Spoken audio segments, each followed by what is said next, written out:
Aren't you just tired of these suburban dictators rolling up in their golf carts, hiding behind their little tactical sunglasses? This kind of manufactured drama is literally the whole reason sovereign justice exists. You try to put up one measly decoration, and suddenly you're fighting a shadow war over property lines and nylon fabric, I guess. Let's just jump right into this mess. Listen, I didn't wake up that Tuesday morning planning to construct a 4,000-pound cold-rolled steel monument to holiday spite. I really didn't. I'm a reasonable guy. I pay my mortgage, I mow my lawn on Saturdays, and I keep my opinions about my neighbor's aggressively loud wind chimes to myself. But when Brenda, the Whispering Pines Homeowners Association president and self-appointed supreme commander of the subdivision, slapped a $500 fine on my front door for a harmless inflatable Frosty the Snowman, she crossed a line. She told me the bylaws strictly banned all inflatable, plastic, or temporary lawn decorations. Cool. Two can play that game. If she didn't want temporary and plastic, I was going to give her permanent and heavy, 2 tons of heavy to be exact. It all started on a perfectly crisp, weirdly warm November morning in Plano, home Texas. You know the kind of Texas winter day I'm talking about. It's 50 degrees when you wake up, but by noon you're sweating through your t-shirt and questioning your life choices. I was standing in my front yard, holding a lukewarm mug of coffee, admiring my handiwork. I had just staked down Saggy Nick. Saggy Nick was a 6-foot-tall, inflatable Santa Claus holding a candy cane. I bought him on clearance at Home Depot 3 years ago. He was called Saggy Nick because the little internal fan that kept him inflated was slowly dying, meaning he never stood at full attention. He kind of hunched over, waving his candy cane at a depressing 45-degree angle, looking like he'd had a really rough night at the North Pole. But I loved him. The neighborhood kids thought he was hilarious. He was a staple of my yard. I was just taking a sip of my coffee, watching Nick struggle to remain upright in a mild breeze, when I heard it whirr. The unmistakable, high-pitched whine of an electric golf cart motor. I didn't even have to turn around. My stomach instantly dropped. The coffee turned to ash in my mouth. It was the sound of doom. It was the sound of Brenda. Brenda doesn't just drive through Whispering Pines. She patrols it. She rolls around in a lifted beige club car equipped with a yellow flashing strobe light on the roof, scanning the manicured lawns for infractions like a hawk looking for a particularly vulnerable field mouse. I slowly turned around, plastering on the fakest, most painful retail worker smile I could muster. The golf cart jerked to a halt right at the edge of my driveway.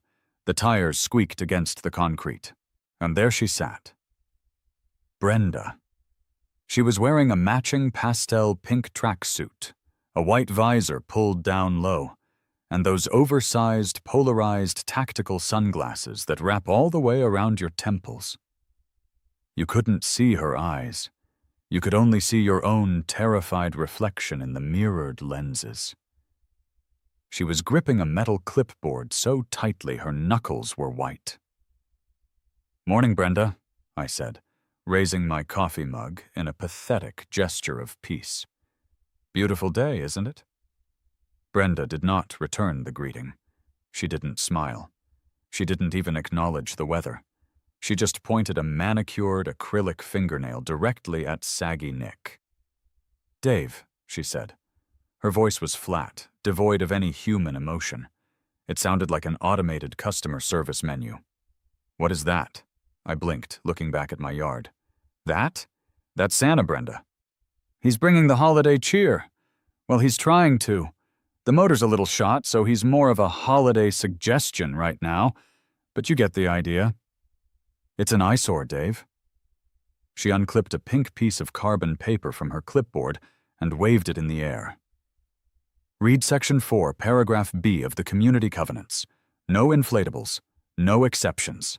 Take it down immediately, or the daily fines start tomorrow." I took a step closer to the golf cart, trying to keep my voice light, conversational. I was practically begging for reason. Come on, Brenda. It's November 20th. Thanksgiving is next week. Everyone is putting up their lights. The Miller family down the street has a 20-foot glowing reindeer on their roof. Why are we targeting poor Nick? Brenda adjusted her visor at her.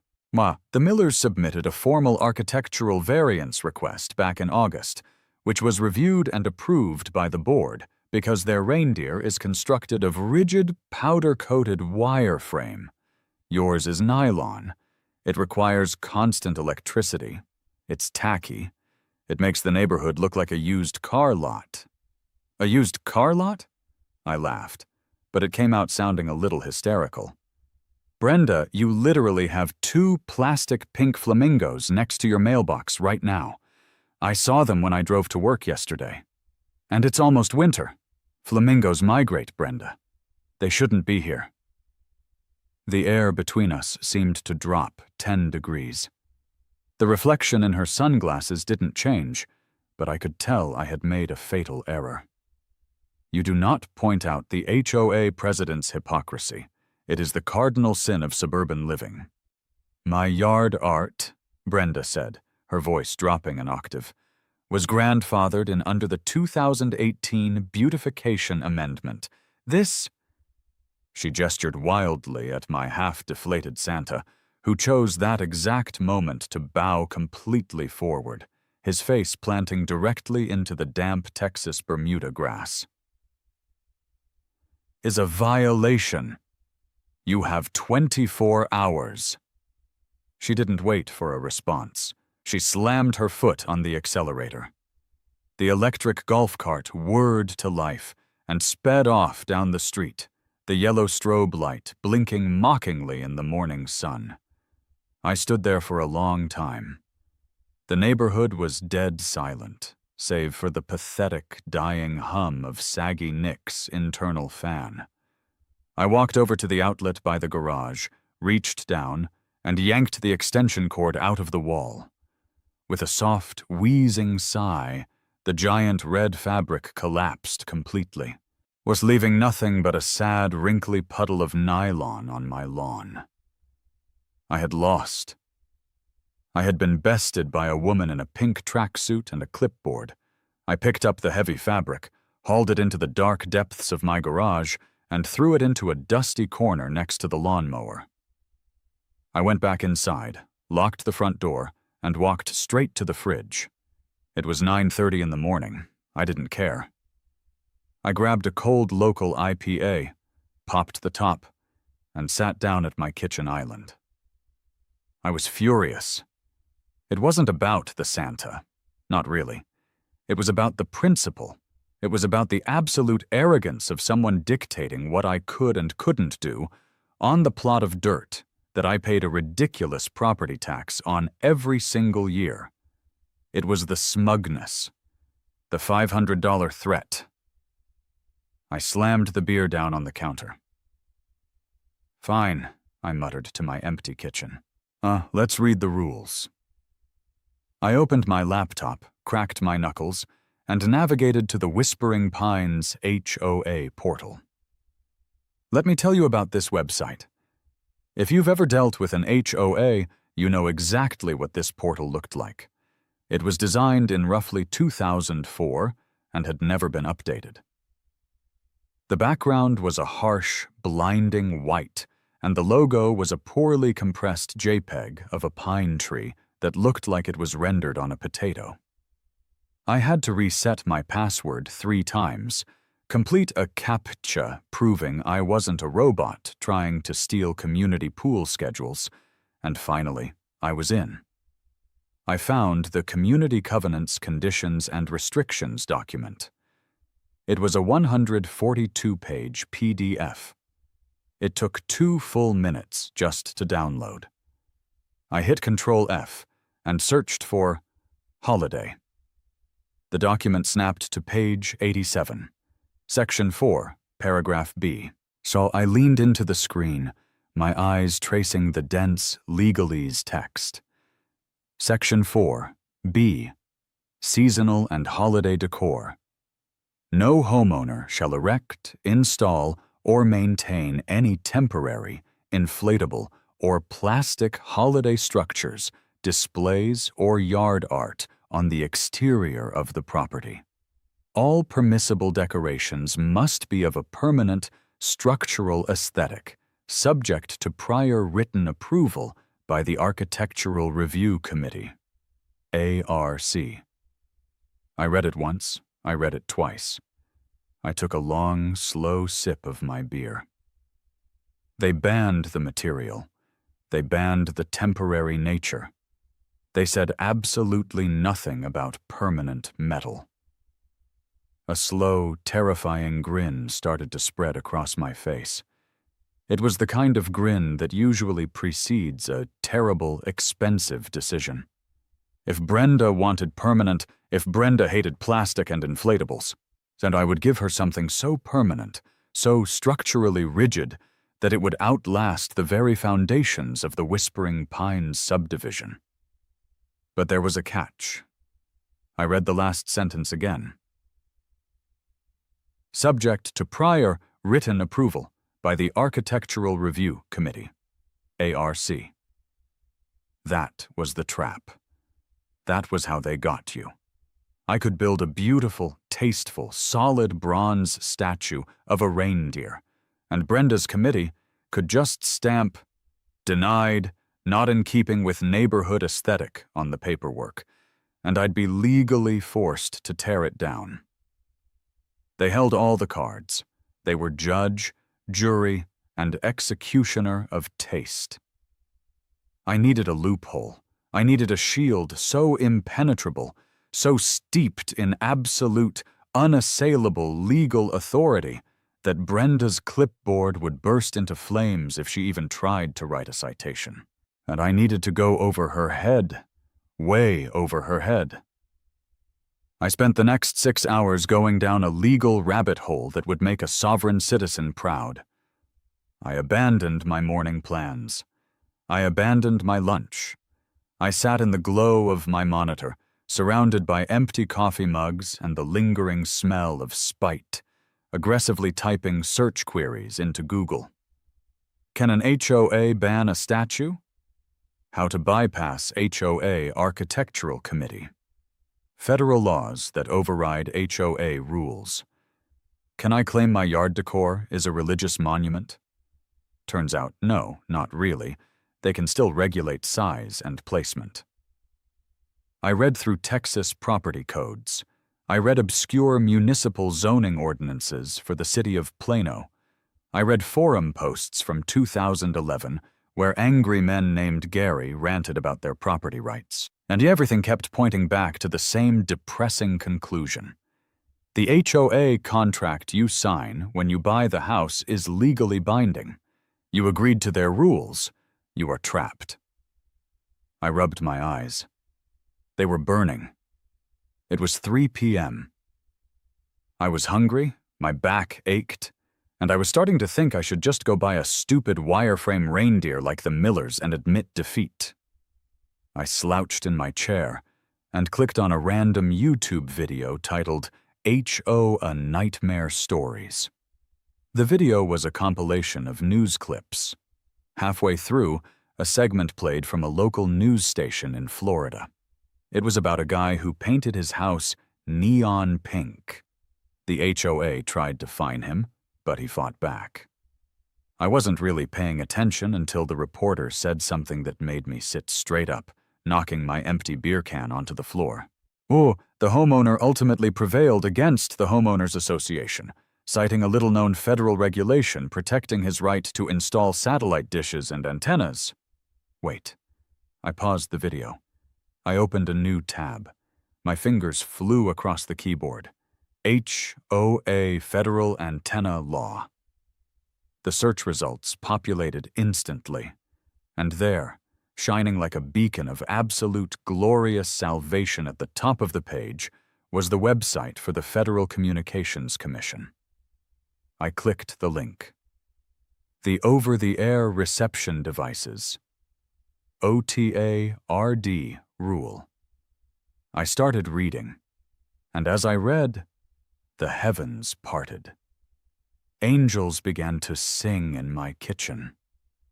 The sheer, unadulterated brilliance of the United States federal government washed over me. The OTARD rule, enacted by the FCC under the Telecommunications Act of 1996, is very simple, as it states that no state law, no local zoning ordinance, and most importantly, no homeowners association restriction can impair a homeowner's ability to install, maintain, or use an antenna to receive video programming.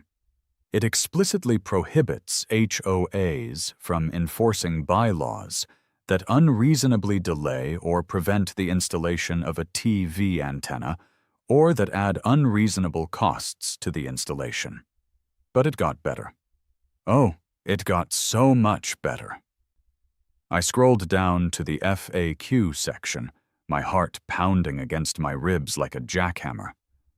Question: does the rule apply to the mast that supports the antenna? Answer: yes. Masts, which are structures used to elevate antennas to achieve a line of sight to the broadcaster's signal, are also protected under the rule.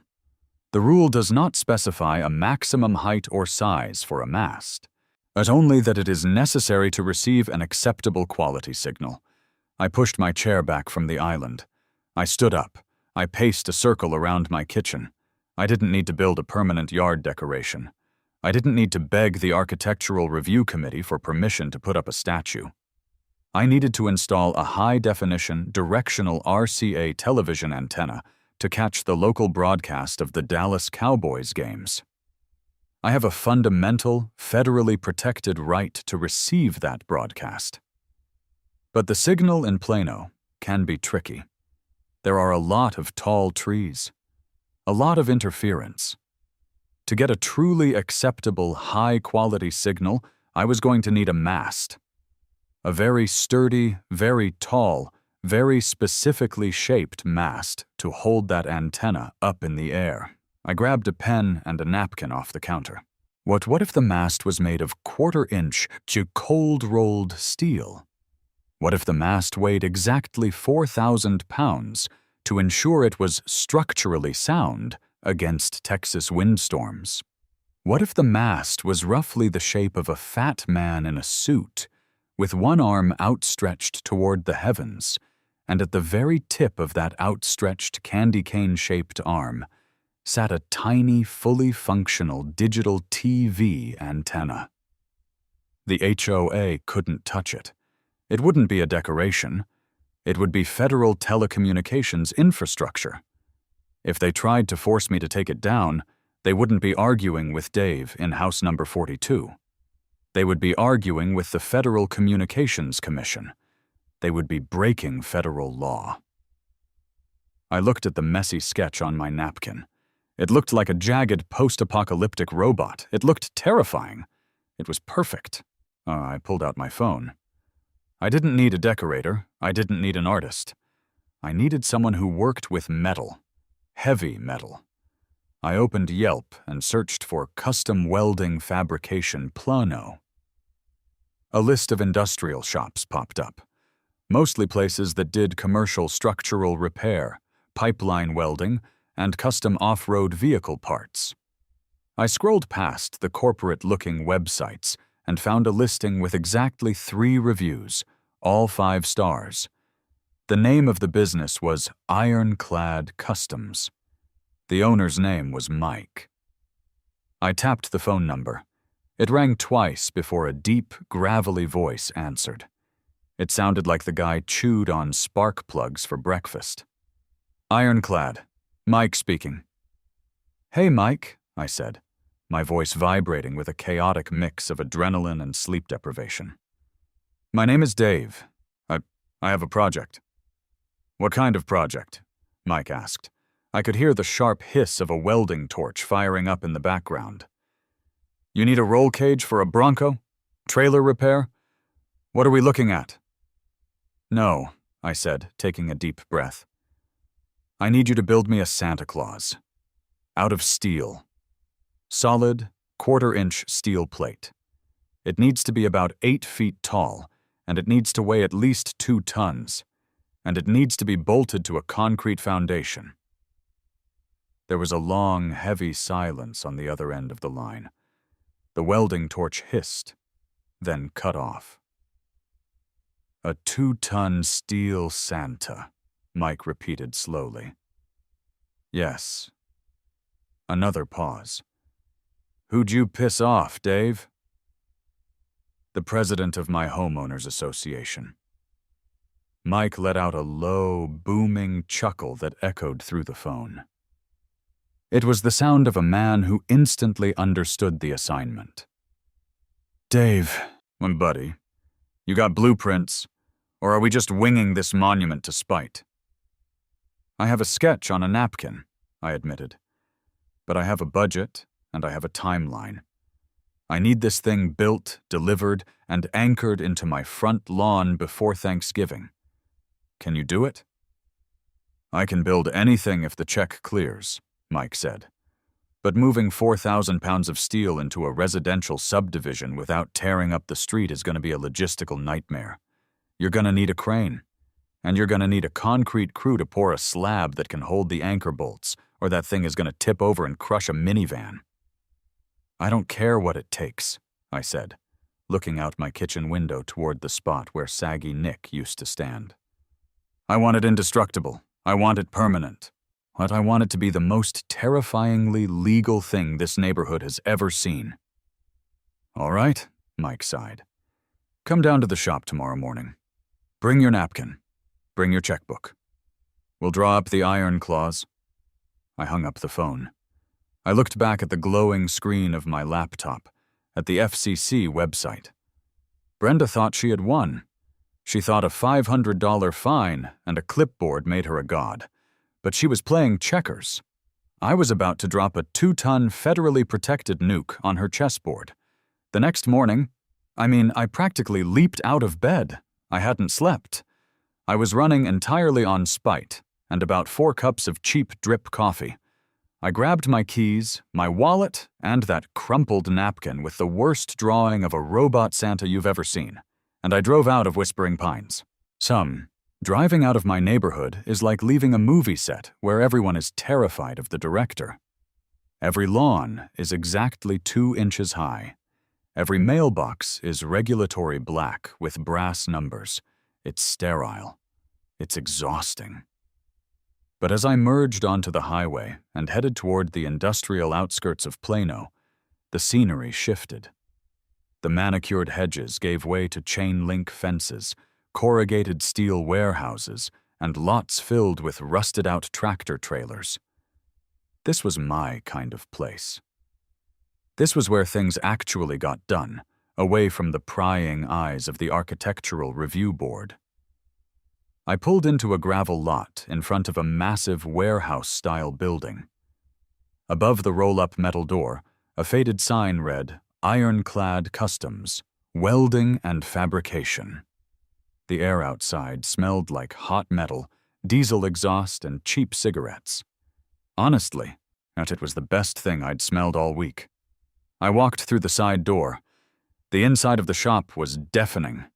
Classic rock was blasting from a blown-out boombox somewhere in the rafters, competing with the shrieking grind of an angle grinder hitting steel. Sparks were raining down like a localized meteor shower in the far corner. "Mike!" I yelled, feeling ridiculously out of place in my khakis and quarter-zip sweater. The shower of sparks stopped. A man built like a literal brick outhouse pushed up a heavily scratched welding hood. He had a beard that looked like it contained a family of small birds, grease smeared across his forehead, and arms the size of my thighs. He looked at me, looked down at my pristine white sneakers, and sighed. "You the guy with the HOA problem?" he barked over the music. "Yeah," I shouted back, Isso holding up my napkin like a pathetic white flag. "I'm Dave." Mike walked over, wiping his massive hands on a rag that was already completely black with grease. He didn't smile, but his eyes had this glint in them, like he was already mildly entertained by the sheer stupidity of my existence. He took the napkin from me, holding it pinched between two massive, calloused fingers. He stared at the jagged stick figure Santa I had drawn. He stared at it for a very long time. I started to sweat. "Dave," Mike finally said, his voice a low rumble. "This looks like a sleep paralysis demon. It looks like something a serial killer would draw on a prison wall." I know, I'm not an artist," I stammered, pointing at the scribbles. "But the shape isn't the point. The mass is the point. That arm pointing up? That's holding a television antenna. Jim, that makes this entire structure an antenna mast under federal law, which means the HOA can't legally make me take it down. But to make sure they can't physically move it, it needs to be heavy. Like, ridiculously heavy." Mike walked over to a metal workbench, tossed the napkin down, and leaned over it. "You want 2 tons, 4,000 pounds. Do you understand how much metal that is, Dave? We aren't talking about sheet metal. We're talking about 1/4-inch and 1/2-inch solid cold-rolled steel plate. We're talking about I-beam internal framing." "Can you do it?" I asked, leaning against the workbench. "I can do anything," Mike grunted, pulling a piece of soapstone out of his pocket and starting to sketch directly onto the metal table. "But if you drop 4,000 pounds of steel on Texas dirt, it's going to sink like a stone. Well, or it's going to tip over the first time we get a thunderstorm and crush your house. If we build this, you need a foundation. A real foundation, not some patio pavers. You need a reinforced concrete pad with J-bolts set deep into the cure." I swallowed hard. "Okay, how do I get that done? Can I just buy some bags of concrete at Lowe's?" Mike actually laughed. It was a terrifying sound. "No, Dave. You need a truck, a concrete mixer, and you need it poured at least 2 feet deep. Which brings us to your next problem. If this Brenda lady is as crazy as you say she is, she's going to notice a cement mixer backing into your driveway. She patrols the neighborhood from 6 a.m. to sunset," I said, rubbing my temples. "If she sees a contractor truck without a pre-approved permit slapped on the window, she will literally stand in front of it and call the cops." "Then you pour it in the dark," Mike said simply. He picked up his phone, dialed a number with grease-stained fingers, and put it on speaker. It rang once. "Yeah?" a voice answered. It sounded like the guy had just woken up, even though it was 10 in the morning. "Tommy, it's Mike. I got a residential pad pour, 10 feet by 10 feet, 2 feet deep. Standard mix. But it's a Black Ops run." "A what?" Tommy asked, sounding profoundly confused. "A stealth pour, Tommy. No reverse alarms on the truck. No loud music. You gotta be in and out of a subdivision in Plano by 4:30 in the morning before the local dictator wakes up." There was a long pause. "Mike, you know I charge double for weird middle-of-the-night ninja concrete missions." "The guy is paying," Mike said, looking at me.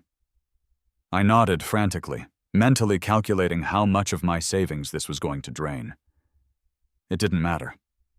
You can't put a price tag on righteous, legally protected vengeance. "Fine. Send me the address. I'll be there Thursday at 3 a.m.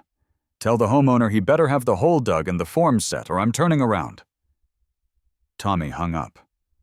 Mike looked back at me. "You know how to dig a hole, Dave?"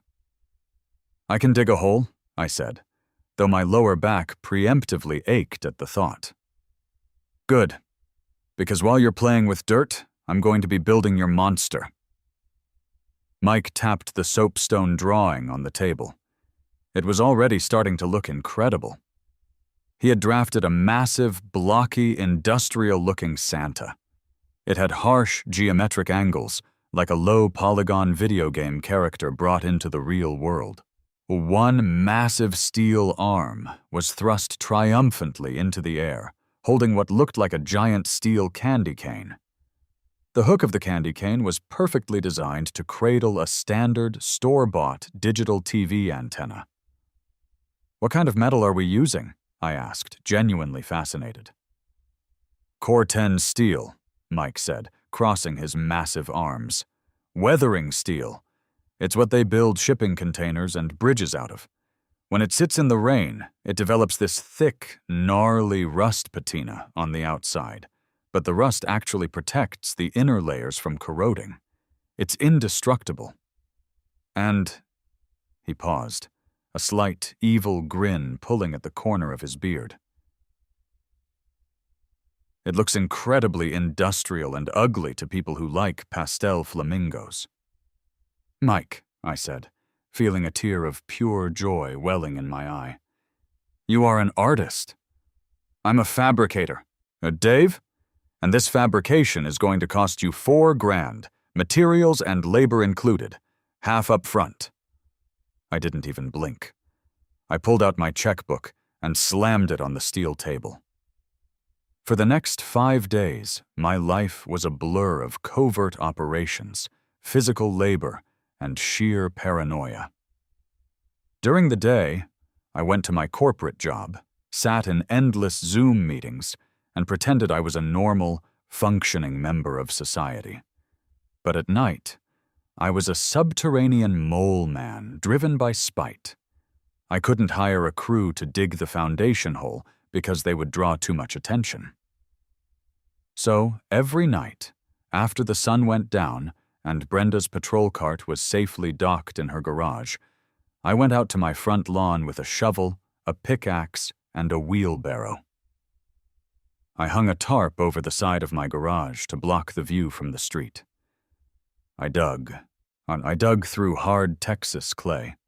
I dug through limestone. I dug until my hands were covered in blisters that popped and bled, and then I wrapped my hands in duct tape and kept digging. I dumped the excess dirt into heavy-duty trash bags and hid them in my garage. It was like I was breaking out of Shawshank, except I was trying to break a giant steel Santa into a suburban subdivision. By Wednesday night, I had a perfect 10 by 10 foot hole, 2 feet deep, reinforced with wooden forms and rebar cages I had blindly assembled using YouTube tutorials. I had set 4 massive 1-inch thick steel J-bolts into a wooden template exactly where Mike told me to put them. These bolts were what the iron claws would eventually be bolted to. At 2:45 a.m. on Thursday, I was sitting on my dark porch, shaking with exhaustion and adrenaline, and drinking a Red Bull. The neighborhood was dead silent. The only sound was the distant hum of the highway. At exactly 3 a.m., a massive shadow turned the corner onto my street. It was a full-sized cement mixer. Tommy hadn't been joking about the stealth run. The truck's headlights were off, running only on dim, amber running lights. He crept down the street at about 3 miles an hour. As he backed into my driveway, I held my breath, waiting for the piercing beep, beep, beep of the reverse alarm. Nothing. Silence. The absolute madman had disconnected his backup alarm wires just for this job. Tommy hopped out of the cab. He was a skinny guy smoking a cigarette that seemed permanently glued to his bottom lip. He didn't say a word. He just gave me a nod, walked to the back of the truck, and swung the chute over my meticulously dug hole. The drum started to spin. It was loud, sure, a heavy, grinding rumble of rocks and sludge, but compared to the usual chaos of a construction site, it was a whisper. The wet, gray concrete poured into the hole, swallowing the rebar and burying the J-bolts up to their threaded necks. Tommy worked the chute with the precision of a surgeon, leveling the sludge, smoothing the top with a massive bull float until it looked like a perfect gray reflecting pool in the moonlight. "She's gonna need at least 48 hours to cure enough to handle any real weight," Tommy whispered, tossing his cigarette into a puddle. "Don't drop a house on it before Saturday, buddy." I handed him a wad of cash. He tipped his dirty baseball cap, climbed back into his lightless rig, and crept out of the neighborhood like a concrete-laying phantom. And I spent the rest of Thursday and Friday constantly staring out my window.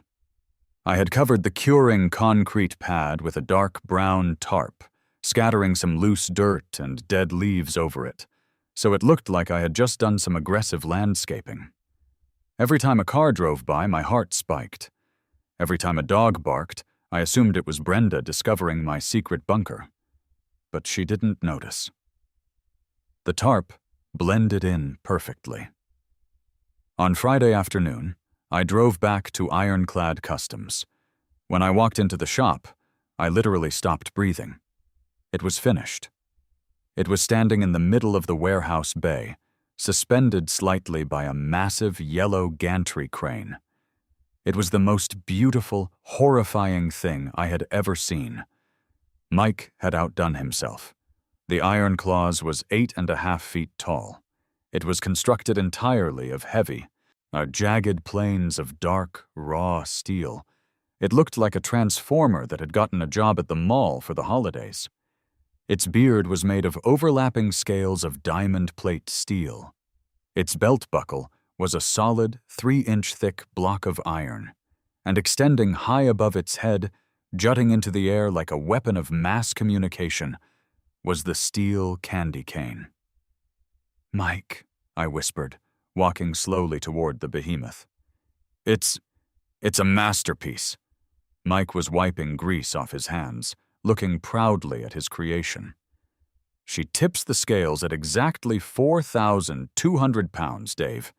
The internal skeleton is reinforced steel tubing. You could crash a school bus into this thing at 40 miles an hour, and the bus would fold in half." I walked up and patted the cold, unyielding metal of Santa's stomach. It sounded like knocking on the door of a bank vault. "And the antenna mount?" Mike pointed to the very top of the candy cane. "Custom bracket. Fits any standard RCA or Clearstream digital antenna. I ran a conduit pipe internally, all the way down the arm, through the torso, and out the back of the right boot. You can run your coaxial cable right through the center of the statue, so nobody can tamper with it." "You thought of everything," I said, genuinely in awe. "So how the hell do we get it to my house?" "That," Mike said, grinning, "is going to be a spectacle. I booked a flatbed and a boom truck crane for tomorrow morning, 7 a.m. sharp. I figured if we're going to make a statement, we might as well make sure the whole neighborhood is awake to see it." I couldn't stop smiling. The fear was gone. The anxiety was gone. It was replaced by a pure, unadulterated thrill. I was about to drop a 2-ton bomb of malicious compliance directly onto Brenda's perfectly manicured reality. I barely slept that night. I felt like a kid on Christmas Eve, waiting for a very heavy, very metallic Santa to arrive. Saturday morning dawned cold and gray. The sky was a flat, overcast slate, perfectly matching the aesthetic of the impending invasion. I was standing on my driveway at 6:45 a.m., drinking a coffee that I couldn't even taste, staring at the brown tarp covering my beautifully cured concrete pad. At exactly 7 a.m., the ground started to vibrate. It wasn't a subtle rumble. It felt like a minor earthquake. I looked down the street and saw them turning into whispering pines. A massive heavy-duty Kenworth flatbed truck came first, its diesel engine roaring. Its air brakes hissing violently as it navigated the tight suburban turns. And strapped to the back of the flatbed, standing completely upright and looking like a conquering warlord entering a conquered city, was the Iron Claus. Right behind the flatbed was a white boom crane truck, its massive hydraulic arm folded up like a sleeping praying mantis. They didn't try to be quiet. They didn't sneak in. The convoy rolled down the street with all the subtlety of a military parade. Lights were flashing. Diesel engines were chugging. As they pulled up to my house, I saw porch lights flicking on all down the block. Front doors opened a crack. People in bathrobes and slippers stepped out onto their driveways, clutching mugs of coffee, their mouths hanging open in shock. the flatbed parked directly in front of my house, blocking the entire street. And the crane truck backed into my driveway, its massive mechanical outriggers extending with a loud whir chunk, planting themselves onto my concrete driveway for stability. Mike jumped out of the flatbed cab. He was wearing a high-vis yellow vest and a hard hat, looking completely in his element.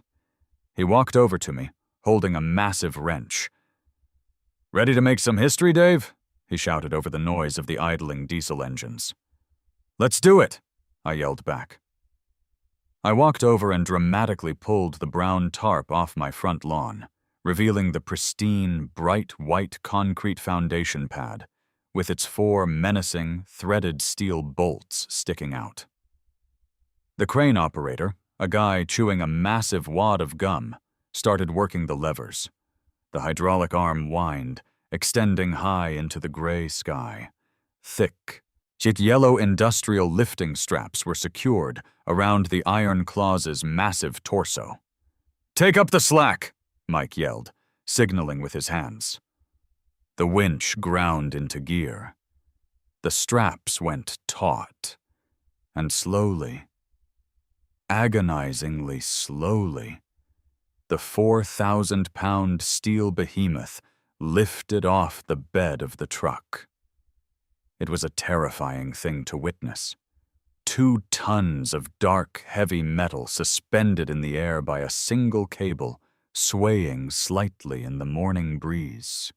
It cast a massive, geometric shadow across my lawn.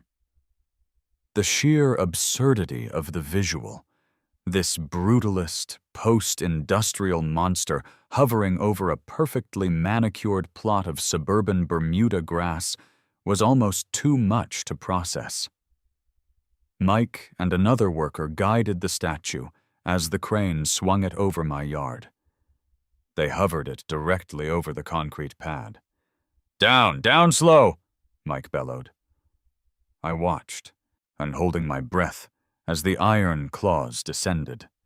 Mike guided the thick steel base plate of the statue, lining up the 4 pre-drilled holes with the 4 J-bolts protruding from the concrete. Clang! The metal hit the concrete. The sound echoed down the entire street, a massive, heavy tolling bell of victory. The bolts slid perfectly through the holes. Mike dropped to his knees, spinning massive steel washers and hex nuts onto the bolts, cranking them down with a wrench the size of my forearm. "She's anchored," Mike yelled, waving his hand at the crane operator. "Release the tension." The crane cables went slack. The straps were unhooked. The Iron Claws stood alone. It was magnificent. It dominated the entire visual landscape of my house. It was aggressive, it was ugly, and it was entirely legally mine. Thus, I was just about to pull out my phone to take a picture when I heard a sound that cut through the idling diesel engines like a hot knife through butter. "What in the name of God is this?" I slowly turned around. Coming down the center of the street, walking so fast she was practically sprinting, was Brenda. She wasn't in her golf cart. She had apparently seen the convoy from her house and had taken off on foot. She was wearing a fluffy white bathrobe, her hair was wrapped in a towel, and she was clutching her cell phone like a weapon. Her face was a shade of purple I had previously only seen on bruised eggplants. She shoved past my neighbors, who had gathered on the sidewalk to watch the spectacle. She marched right up to the edge of my lawn, stopping just short of the grass, staring up at the terrifying metal giant looming over her. "Tom! Dave!" she shrieked, her voice cracking. "What is this monstrosity? Have you lost your mind?" I leaned against the cold steel leg of the Iron Claws, crossing my arms, trying to look as casual as humanly possible. "Morning, Brenda. Just getting my property ready for the season. You said no inflatables, no plastic, no temporary structures, so I went with permanent, structural, cold-rolled steel. I hope it meets the material requirements." Brenda was literally hyperventilating. She pointed a shaking finger at the statue. "This is a violation of every architectural guideline in the charter. It's a blight. It's industrial scrap. I am calling a tow truck right now. I am having this removed at your expense." She frantically started tapping on her phone screen. "Brenda, stop," I said. My voice eerily calm. "Oh, you can't tow it." "Watch me!" she screamed, holding the phone to her ear. "Brenda, I mean it," I said, gesturing to the base. "It weighs 4,200 pounds. It is bolted with 1-inch industrial J-bolts into a 2-foot-deep, reinforced concrete foundation that I poured directly into the earth. If a tow truck tries to pull that, it will rip the rear axle off the truck before this statue even shifts a millimeter." She stopped. She lowered the phone, her eyes darting from my face down to the massive bolts and back up to the towering, jagged face of the steel Santa. The reality of the physics was slowly dawning on her. "Then I'll get a demolition crew," she yelled, though her voice had lost a bit of its steam. "I will fine you $500 a day until you cut it down with a blowtorch."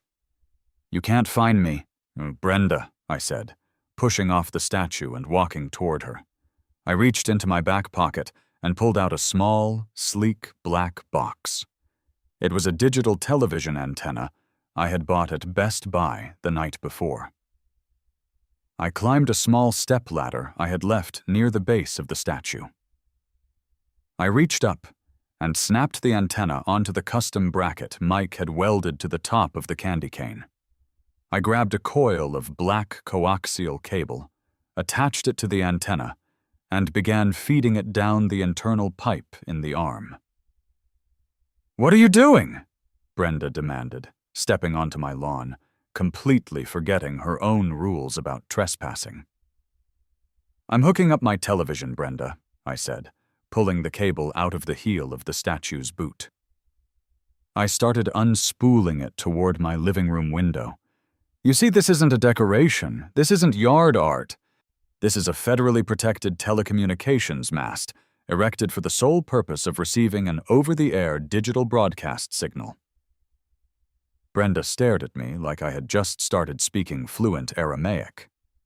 "A what?" "A mast," I repeated loudly, making sure the gathered neighbors could hear me.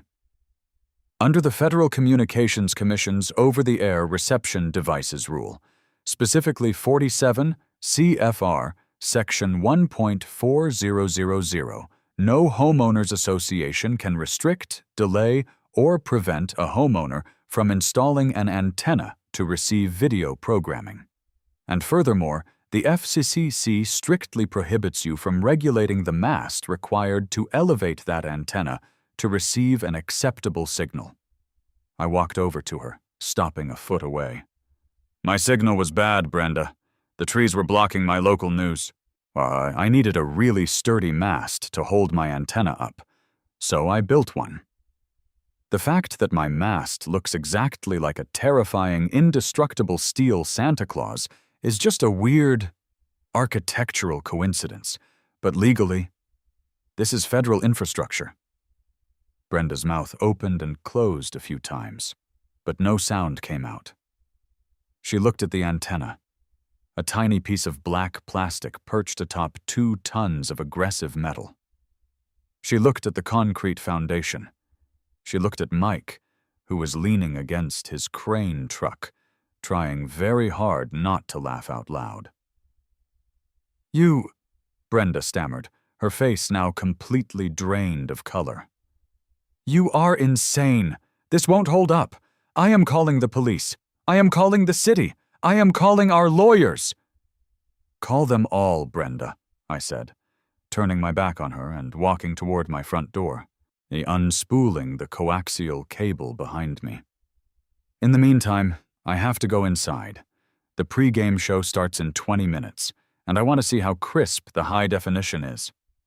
I walked into my house, shut the door, and locked it. I stood in my living room, the adrenaline making my hands shake so hard I could barely thread the coax cable into the back of my television. I tightened the connector with a wrench, grabbed my remote, and clicked the power button. I went to the menu. I ran a channel scan. The progress bar moved across the screen. 10 channels found, 25 channels found, 40 channels found. The scan finished. The screen flickered, and suddenly the local Dallas news station blasted into my living room in utterly flawless, uncompressed, crystal-clear 1080p high definition. There wasn't a single pixel out of place, and I fell back onto my couch, staring at the screen, letting out a laugh that sounded slightly hysterical in the empty room. I had won the battle. The iron claws was firmly planted. The signal was strong. But I knew, as I watched the red and blue flashing lights of 2 Plano Police Department cruisers pull up onto my street through my front window, that the war was just beginning. Brenda had actually called 911. I took a deep breath, grabbed a printed copy of the FCCOTARD guidelines off my coffee table, and walked to the front door. It was time to deal with the cops. Honestly, I couldn't wait to see the looks on their faces. I opened my front door, and honestly, the whole neighborhood was bathed in this intense, strobing red and blue light. It was bouncing off the dark, cold-rolled plains of the iron claws, and making the 2-ton behemoth look like some kind of apocalyptic cyberpunk disco ball. 2 Plano Police Department cruisers were parked aggressively, diagonally across my driveway, completely blocking Mike's flatbed truck. Mike, by the way, hadn't left. He was just leaning against the massive tire of his Kenworth, eating a powdered donut he'd pulled from the cab, watching this all unfold like it was premium pay-per-view television. 2 officers stepped out of the lead cruiser. One was a younger guy, Officer Garcia, according to his name tag, looked like he was fresh out of the academy, haircut high and tight, uniform perfectly pressed. The other, Officer Miller, was an older, stockier guy with a thick, graying mustache who looked like he was exactly 3 days away from retirement and entirely too exhausted for whatever suburban nonsense he was about to step into. Brenda practically threw herself at Officer Miller before he even had both feet fully out of the vehicle. "Officer, thank God you're here!" she screamed, her bathrobe flapping in the chilly morning wind. "I am the president of the Whispering Pines Homeowners Association, and this man is committing a crime. He is constructing an illegal, unpermitted industrial structure. He's destroying property values, and he is threatening the safety of this entire community." Miller slowly adjusted his duty belt, the leather creaking loudly in the morning air. He looked at Brenda. He looked at me, standing on my porch with my printed stack of FCC regulations. And then, slowly, and he tilted his head all the way back, his eyes traveling up the jagged, terrifying length of the iron claws, all the way to the massive steel candy cane piercing the gray Texas sky. He stared at it for a solid 30 seconds. Garcia walked up beside him and just whispered, "Whoa." "Ma'am," Miller finally said, his voice a deep, gravelly sigh. "Dispatch said this was a noise complaint and a possible trespassing issue." "It's a zoning violation!" Brenda shrieked, pointing her acrylic nail so hard at me I thought she might dislocate her shoulder. "It is an unauthorized demolition of aesthetic standards. Arrest him, or force him to tear it down. I want a citation issued immediately." I walked down the driveway, my slippers slapping against the concrete. I guess I should have put real shoes on for my encounter with law enforcement. Yeah, but I was running purely on adrenaline and spite at this point. "Morning, officers," I said, trying to inject as much calm, reasonable taxpayer energy into my voice as possible. "I'm Dave. I own the property. Dave, Miller said, taking off his hat and scratching his bald head. What exactly am I looking at here? It's an unpermitted scrap metal statue, Brenda interrupted, stepping into my personal space. It violates Section 4 of the Covenants. Actually, Officer Miller, I said, ignoring her completely and handing him the top sheet of my paperwork. You are looking at a federally protected piece of telecommunications infrastructure. It is a television antenna mast. Miller looked down at the paper. It was the printout from the FCC website, specifically highlighting the over-the-air reception devices rule. He squinted at it, and then looked back up at the towering steel monstrosity. He traced the line of the statue's arm, all the way to the tip of the candy cane, where my tiny $20 plastic RC. A digital antenna was precariously clipped to the custom bracket. A mast, Miller repeated slowly. He sounded like he was trying to taste the word to see if it made any sense. Yes, sir. I nodded earnestly. You see, the broadcast signal from the Dallas towers is very weak in this specific subdivision. Too many tall oak trees. I tried a smaller indoor antenna, but the reception was terrible. Unacceptable, really. And according to the Telecommunications Act of 1996, the FCC prohibits any state, local, or HOA regulation that impairs my ability to install, maintain, or use an antenna to receive video programming. Garcia leaned in, looking at the paperwork over Miller's shoulder. Does it say you can build a 2-ton metal Santa Claus to hold it up? It says, I pointed to the FAQ section I had highlighted in bright neon yellow, that the rule protects the mast necessary to elevate the antenna, and crucially, it does not specify a maximum size, weight, or aesthetic requirement for that mast. Given the severe wind shear we get here in North Texas, I felt it was a matter of public safety to ensure my mast was structurally sound. Hence, the 4,000 pounds of quarter-inch Core 10 steel and the reinforced concrete foundation. I smiled. It was the most obnoxious, legally unassailable smile I had ever smiled in my life. Brenda looked like she was going to have a stroke. Literally, the veins in her neck were bulging against her pink tracksuit collar. He's lying. Jim, he's mocking us. He put up a cheap inflatable last week. I fined him, and now he's doing this just to spite me. This isn't about television. Miller handed the paper back to me. He looked at Brenda, his expression completely deadpan. Ma'am, he said, his voice dropping into that authoritative end-of-conversation tone that cops perfect over decades. Is this structure on his property line? Yes, but is it blocking the public roadway or the municipal sidewalk? No, but the covenants. Then this is a civil matter, Miller interrupted, holding up a hand. The Plano Police Department does not enforce homeowners association bylaws. If you believe he's in violation of your private contract, you need to take it up in civil court. I cannot arrest a man for putting a very heavy, very ugly piece of metal on his own front lawn, especially if he's claiming it's protected by the FCC. But it's hideous, she wailed, her voice echoing down the street. It's ruining the neighborhood. Honestly, ma'am, Officer Garcia chimed in, walking closer to the base of the iron claws and inspecting the welds.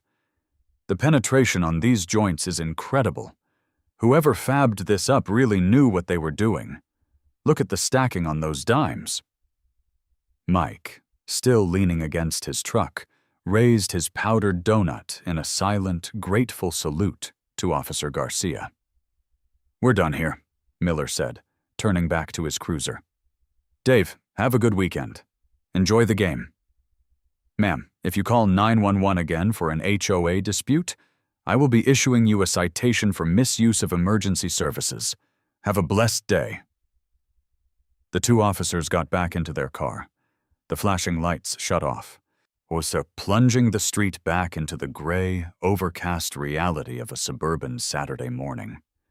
The cruiser backed out, drove around Mike's flatbed, and disappeared down the street. Brenda stood there, entirely alone on the edge of my driveway. Her ultimate weapon, the police, had completely failed her. She looked at the iron claws, then she looked at me. Pure, unadulterated hatred burned in her eyes. "This isn't over, Dave," she hissed, her voice trembling with rage. "I will bankrupt you. I will have our legal team bury you in so many injunctions you'll have to sell this house just to pay the retainer. You have made an enemy of the entire board." She turned on her heel and speed-walked back up the street toward her house, her fuzzy slippers slapping angrily against the asphalt. I just stood there, taking a deep breath of the cold air.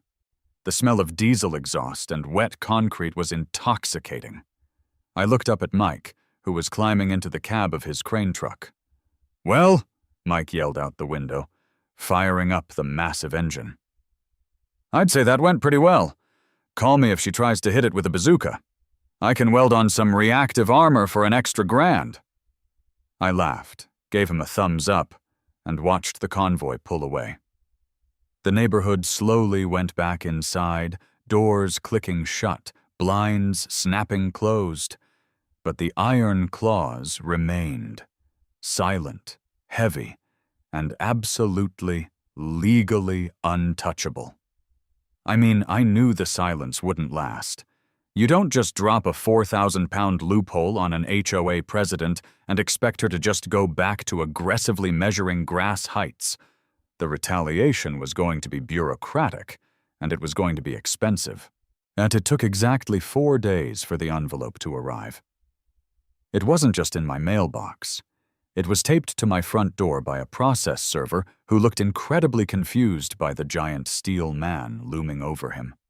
It was a thick, heavy manila envelope bearing the embossed gold seal of Abernathy, Vance, and Sterling, attorneys at law. I took it into my kitchen, cracked open a celebratory sparkling water, and sliced the envelope open. It was 12 pages of the most dense, aggressive, terrifying legal threats I had ever read.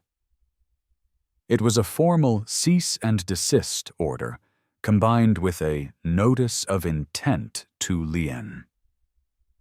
They were demanding the immediate removal of the industrial scrap metal nuisance, claiming it violated an absurd number of bylaws, and including unapproved architectural modifications, creation of an attractive nuisance, and my personal favorite, willful degradation of community aesthetic standards. The letter stated that I had until the upcoming monthly HOA board meeting, which was conveniently scheduled for that Thursday evening, to completely dismantle and remove the structure, or they would begin fining me the maximum allowable amount of $1,000 per day, retroactive to the date of installation, and place a lien on my home. They didn't mention the antenna. They didn't mention the FCC. They were playing dumb, banking on the fact that most homeowners completely fold the second they see a letterhead from a downtown law firm. But they didn't know who they were dealing with. And I had spent the last 72 hours absolutely bathing in the federal telecommunications statutes. I was ready. Thursday evening arrived. The Whispering Pines Community Center is this depressing, beige building near the pool that always smells faintly of stale Folgers coffee and aggressively strong floor wax. I pulled into the parking lot at exactly 6:55 p.m. The lot was packed. Word had spread. The Iron Claws had become local legend, and half the neighborhood had showed up just to see the bloodbath. I walked into the multi-purpose room. It was standing room only. Folding chairs were arranged in rows facing a long, cheap folding table at the front. Sitting behind the table was the board of directors. There were 4 of them. But let's be real, it was Brenda's show. She sat dead center, wearing a sharp navy blue blazer. and her hair sprayed into an immovable helmet of authority. To her right sat a man in an expensive gray suit who looked incredibly bored. This had to be the lawyer, Abernathy. The room went dead silent as I walked down the center aisle. I felt like a gladiator walking into the Colosseum, if the Colosseum was decorated with faded inspirational posters and corkboards covered in lost cat flyers. I sat down in the front row, right in the middle, directly making eye contact with Brenda. At 7 p.m. sharp, Brenda banged a cheap wooden gavel on the table. "I call this meeting of the Whispering Pines Homeowners Association to order," she announced, her voice echoing in the quiet room. "We will skip the reading of the previous minutes and move directly to new business, specifically the egregious and ongoing violation at property lot 42. David. Please stand." I stood up slowly, smoothing the wrinkles out of my shirt. "David," Brenda said, projecting her voice to the back of the room so everyone could hear her righteous indignation. "You received our legal counsel's letter. You have erected an unauthorized, unpermitted, and frankly dangerous metal structure on your property.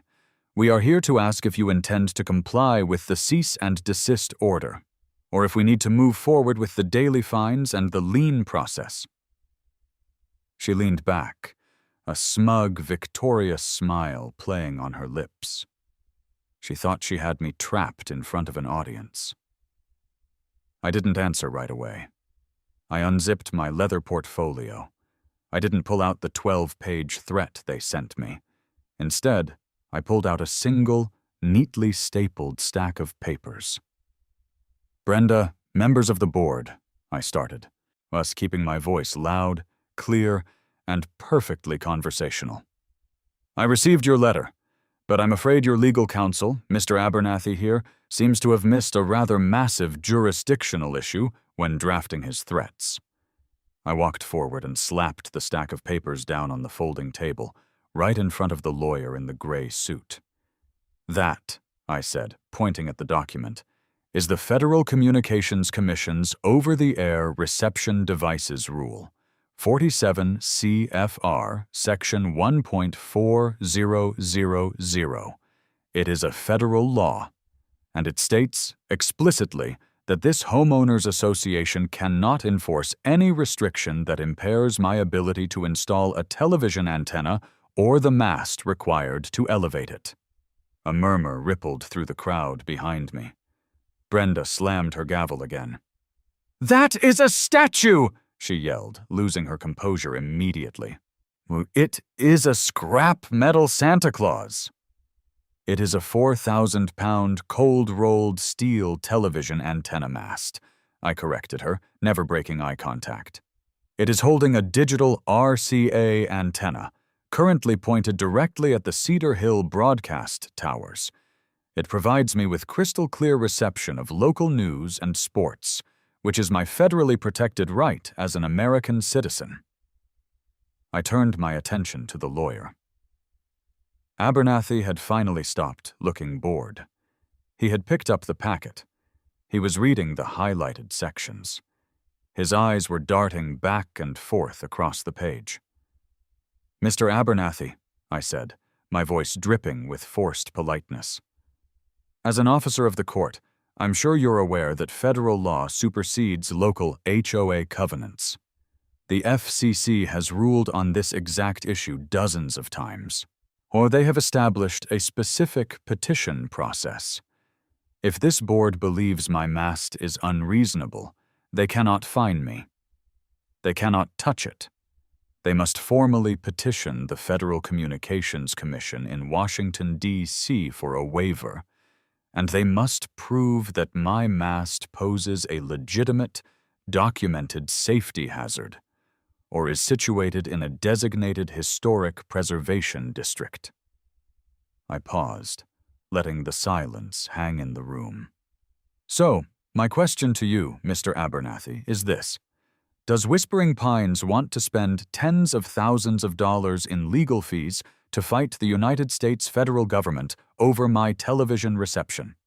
Because if you try to place a lien on my house, I won't sue you in civil court. I will file an immediate injunction with the FCC, claiming you are violating federal telecommunications law, which carries massive and crippling punitive fines for the HOA. The room was so quiet you could hear the hum of the vending machine in the hallway. Brenda looked at Abernathy. "Tell him he's wrong," she demanded. "Tell him we're fining him." Abernathy slowly lowered the papers. He took off his expensive glasses. He looked at Brenda, and then he looked at me. There was a weird mixture of annoyance and deep, begrudging professional respect in his eyes. "Brenda," Abernathy said softly, clearing his throat, "we need to discuss this in executive session." "No!" Brenda shrieked, standing up so fast her chair tipped backward and crashed onto the linoleum floor. "He is mocking us! We cannot let him win! It's a 2-ton metal monstrosity!" "Brenda, please," Abernathy said, his voice tightening with panic. He grabbed her arm and pulled her down closer to him. He leaned in and whispered furiously into her ear. I couldn't hear the exact words, but I could read his lips well enough. I saw the words federal jurisdiction, unwinnable, and expensive. I watched Brenda's face. I watched the realization wash over her. It was like watching a balloon slowly deflate. The furious purple rage drained away, leaving only a hollow, pale shock.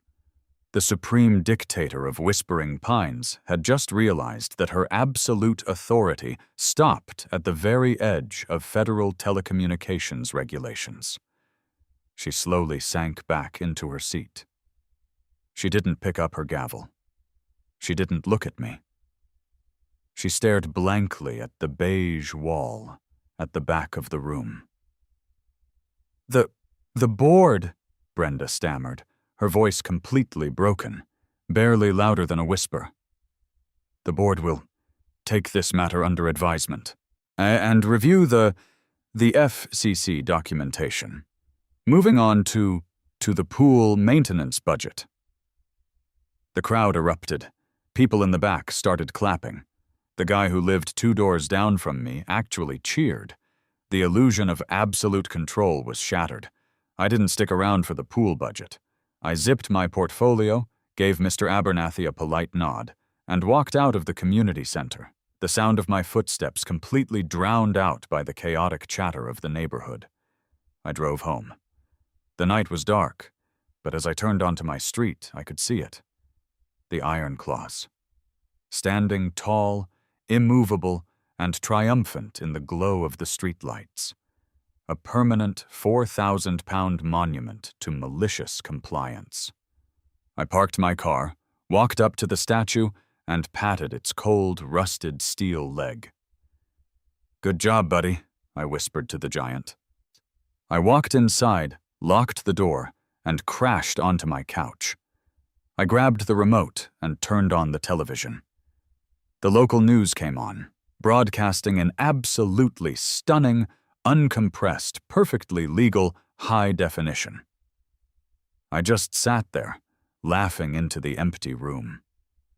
They tried to take down a piece of nylon fabric, and they ended up with a permanent, indestructible steel titan that they can legally never, ever touch. Honestly, I mean, that is just the absolute beauty of knowing the rules better than the people trying to enforce them.